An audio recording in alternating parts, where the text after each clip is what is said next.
और गुरु चरणों में बैठ करके गुरु के चरण दबाने। गुरुदेव ने सोचा कि राजा बहुत सरल है, सहज है, प्रजा की सेवा करता है, लेकिन इसका मन कहीं न कहीं अपनी पत्नी में अटका हुआ है। और आयु होगी, उम्र होगी भजन करने की। अगर यही मन कृष्ण चरणों में लगा रहे, यही मन भगवान के चरणों में लग जाए, तो इसका जीवन श्रेष्ठ हो सकता है। श्रेष्ठ तो है ही, इसकी मृत्यु भी सुगम हो जाएगी। और आज भगवत प्रेमियों, गुरुदेव जब जाने लगे, उन्होंने अपने थैले से जो है एक फल निकाला, सोचा इसका भला करना है। मन में ये विचार आया कि इसका भला करना है। और जाते जाते गुरुदेव ने एक फल दे दिया राजा को, लो एक फल खाओ। उसने पूछ दिया, गुरुदेव मैं तो राजा हूँ, यहाँ तो हजारों फल है, यहाँ कोई कमी? जैसे कोई संत ब्राह्मण आपको कुछ दे जाए, पहले के महात्मा होते थे, इलायची दाना देते थे, होते थे उनके पास वो, और उसी में स्वाद होता था। राजा के घर, सेठ के घर में जाते थे और अपनी झोली से इलायची दाना, और उसी में जो है हमारे रोग कट जाता था। आज भर्तृहरि हरि का गुरुदेव प्रसाद कहा, इस प्रसाद को खाने से तू स्वस्थ रहेगा। गुरु को मालूम है ये खाएगा ये, और इस फल को खाने से तू जवान रहेगा। अच्छा, गुरुदेव फल लेकर के चले गए। भर्तृहरि सोचने लगे, फल तो बड़ा सुंदर है, और इसको खा करके मैं अगर जवान रहूंगा तो मेरी पत्नी बूढ़ी हो जाएगी। मन में विचार आने लगे कि यही फल अगर मैं अपनी पत्नी को खिलाऊंगा तो पत्नी जवान रहेगी। रोज मैं उसको देखता रहूंगा, उसको निहारता रहूंगा, कितनी सुंदर है, कितनी रूपवान है। मन के विचार। आदमी सोचता है कि बस मैंने जीवन पर्यंत यही रहना है, लेकिन समय बलवान है। ऐसे विचार करते करते रात्रि भर नींद नहीं आया। सोचा खाऊं न खाऊं, पत्नी को खिलाऊं। फिर विचार आया, नहीं मुझे पत्नी को खिलाना चाहिए, क्योंकि मन अटका हुआ था पत्नी की तरफ। और धीरे धीरे उम्र भी ऐसी हो गई थी कि भर्तृहरि बुढ़ापे की ओर जाए। 50 के बाद क्या है, 51, 52, ये क्या है, वन लग जाता है। लेकिन हम 60 के बाद कहते नहीं मारा, हम तो भी जवान है, नहीं हम तो भी ठीक है, शरीर के हिसाब से ठीक है, लेकिन समय कलयुग में आयु है कितनी? बड़ी मुश्किल से लोग 80, 85 इतना। और वो लोग जाते हैं जिनका शरीर स्वस्थ है, जिन्होंने थोड़ा बहुत परिश्रम किया है। लेकिन आज के वातावरण में इतनी आयु नहीं है। पहले के लोग जो है परिश्रमी थे, न कोई एसी कूलर कुछ नहीं, बाहर का खाना नहीं, सादा भोजन होता था और उनका शरीर चलता था। इसलिए आज जो है भर्तृहरि ने सोचा कि क्यों ना ये फल मैं अपनी पत्नी को खिलाऊं। पत्नी खाएगी तो जवान रहेगी, सुंदर रहेगी, रूपवान रहेगी। और रात्रि के समय बड़े प्यार से भाव से कहा, देवी ये प्रसाद मेरे गुरुदेव ने दिया है, इसलिए तुम इसे खाओ। उसने कहा, महाराज आप खा लो।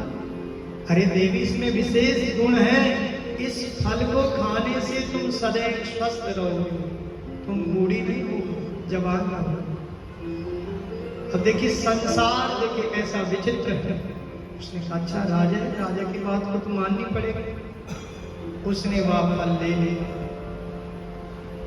और अगले दिन वो सोचने लगे क्या करें। रानी का मन कहीं ना कहीं मंत्री में लगा हुआ था। मन जो है ये बड़ा विचित्र है, भटकता रहता है। अभी आप बताइए, मन ही बंधन का कारण है और मन ही मोक्ष का कारण है। रानी का मन अटका हुआ था मंत्री बिल्कुल स्वस्थ थे, हृष्ट पुष्ट थे, आयु में थोड़ा कम थे।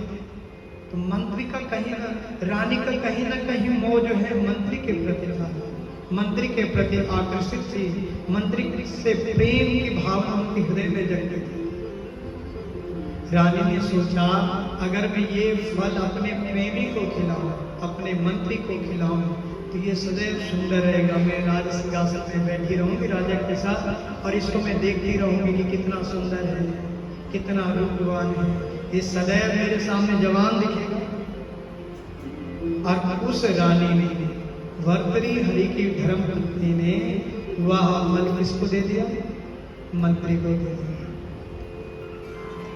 मंत्री इतना प्रेम नहीं करता तो उसे तो डर था कि राजा को मालूम होगा तो राजा फंस सकता, लेकिन रानी का मन अटका हुआ था। ध्यान से श्रवण कीजिए। अब मंत्री प्रेम करता था किसी वैश्य से।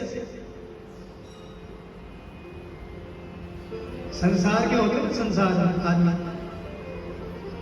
वो किसी वैश्य से प्रेम करते थे, जवान था। और एक दिन वह उस रानी ने फल मंत्री को दिया। मंत्री ने विचार किया, करे इसको खा करके पूछा क्या लक्षण है? कहा इसको खाने से तुम जवान स्वस्थ रहोगे, बूढ़े नहीं होगे। रानी ने कहा, चुपके से अपने महल में बुलाया, इसे तुम जरूर खा लेना। अब मंत्री ने विचार विमर्श किया। मंत्री का प्रेम था किसी नगर की वैश्य से। उसने सोचा कि मैं तो उससे प्रेम करता हूँ, और सोचने लगा अगर ये फल मैं अगर उसको खिलाऊंगा बड़ी प्रसन्न हो जाएगा। अगले दिन मंत्री उस फल को लेकर के उस वैश्य के पास गया और वैश्य के पास जाकर के निवेदन करने लगा, देवी। उसने कहा, बोलो। अरे मैं आज तुम्हारे लिए बहुत सुंदर उपहार लेकर के आया हूं। वैसे ने कहा, अच्छा? मंत्री था। कहा, देखो ये सुंदर सा फल है, इस फल को खाने से तुम सदैव जवान रहोगी, सुंदर होगी, बूढ़ी नहीं होगी। वैसे ने कहा, अच्छा? इसलिए ये फल तुम अवश्य खाना। वैसे के मन में विचार आया, ठीक है, जब प्रेम से दे रहे कोई बात नहीं। और उसने वह फल मंत्री से ले लिया। मंत्री वहां से चल पड़ा। अब वैसे ने फल लेकर के मन में विचार किया कि अगर मैं जवान रहूंगी तो जिंदगी भर पाप ही पाप करती रहूंगी, व्यभिचार ही करती रहूंगी। वैसे संसार के लोग फिर भोग विलास में लगे रहे, और वैसे मैं वैसे हूं, मैंने जीवन में पाप ही किया। इसलिए उसके मन में शुद्ध विचार आए कि नहीं नहीं, मुझे पाप और नहीं करना है। वैसे भी अब मेरा बुढ़ापा है, मैं क्यों पाप करूं? इसलिए मन में विचार आया है कि हमारा जो राजा है भर्तृहरि बड़ा सज्जन है, धर्मात्मा है, भगवान का भक्त है। अगर वो जवान रहेगा, स्वस्थ रहेगा तो राज्य का पालन बहुत सुंदर ढंग से करेगा, सबका ध्यान रखेगा। इसलिए ये फल का अधिकारी केवल हमारा राजा है। और अगले दिन उस वैश्य ने स्नान किया, और स्नान करने के बाद तुरंत उस फल को लेकर के कहाँ है? राजा भर्तृ के पास। देखो घूम फिर कर उसने द्वारपाल से कहा, महाराज मुझे राजा से मिलना है। द्वारपाल गए, महाराज नगर की वैश्य आए हुए आपसे मिलना चाहता है। राजा बड़ा सज्जन था, क्योंकि राजा जो है वही श्रेष्ठ होता है जो सबको समान दृष्टि से देखे। राजा के लिए पूरा संसार में पुत्रवत होता है, सबको एक दृष्टि से जो देखे उसी वही असली राजा होता है, जो भेदभाव नहीं।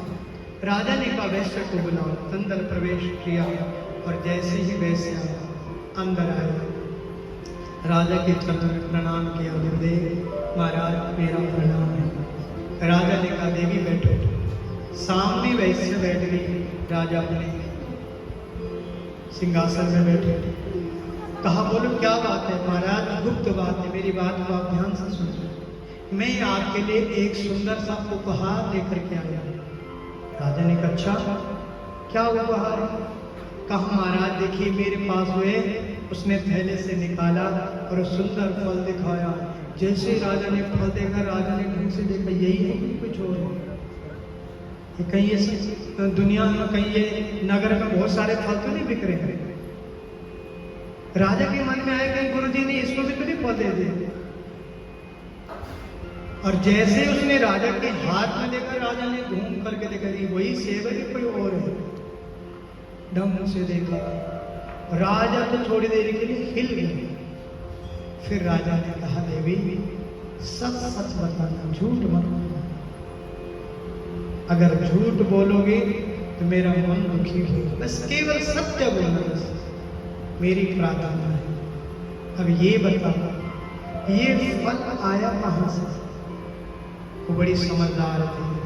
उसने कहा, राजन यह आपके मंत्री ने मुझे दिया।